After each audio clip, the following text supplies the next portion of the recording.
Want to wow your friends or teammates on Discord? Learn how to share your screen like a pro within a few taps. But make sure to save this video for your future reference. Hello everyone, I'm Jasmine from Take My Life, and today I'll walk you through the process of how to enable share screen on Discord. It's pretty simple and quick, so let's get started with the video. Tap on the Discord app icon on your device.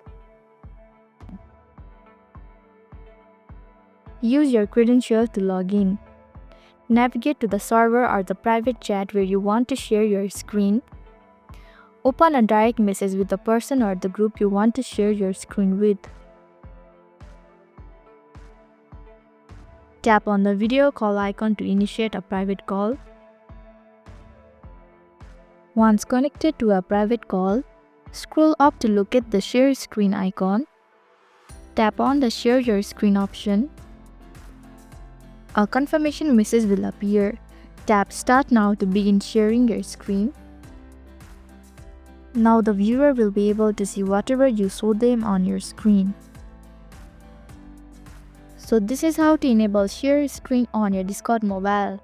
Thank you for watching Take My Life. I hope this video was helpful.